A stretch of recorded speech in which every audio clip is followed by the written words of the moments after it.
Today I'm going to show you some really cool, simple magic tricks for you to try out at home. For the first one, I'm going to show you how to do this amazing levitating pencil routine, where you drop a pencil into a bottle and make it magically rise up. And lower back down again too. It's a really cool trick. And here's how to do it.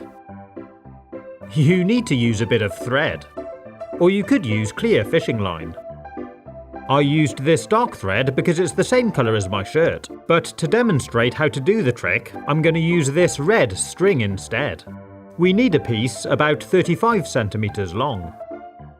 And fix one end to the bottom of the pencil. I'm using blue tack, but you could use a glue. We're going to tie the other end of the string onto our top. A shirt button really is ideal for this.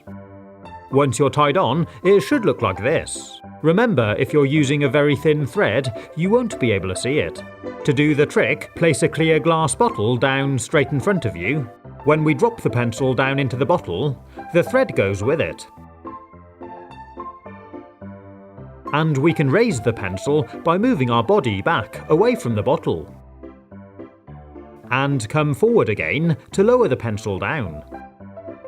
You can give it some magical coaxing with your hands to add to the illusion.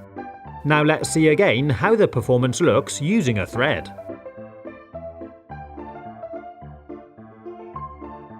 It's really cool. And you can even make the pencil rise completely out of the bottle and fall onto the table. For the next one, I'm going to show you how to do this really cool bubble in a balloon trick, where you can grab the bubble out of the balloon, then magically make it reappear again.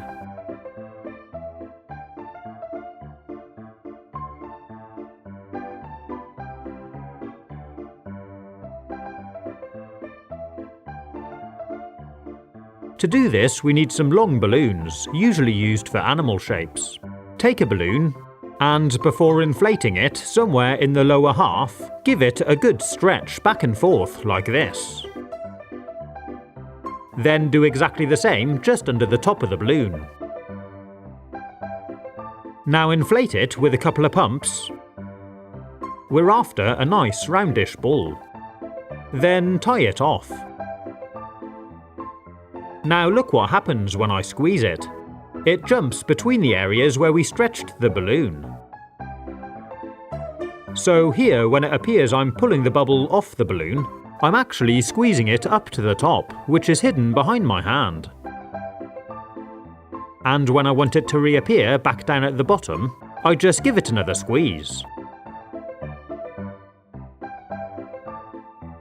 Pretty cool, huh?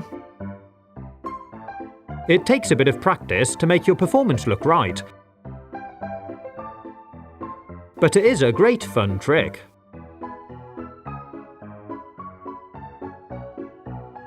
For the last one, I'm going to do a really cool science trick, extinguishing a flame by pouring thin air.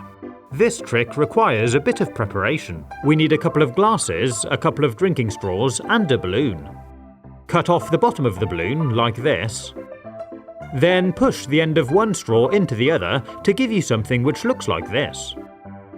Slide the end of this straw into the balloon and fix it in place with tape. And stand it in one of the glasses. Put a spoon of baking powder into the other glass and stretch the balloon over the top, leaving a small opening like this.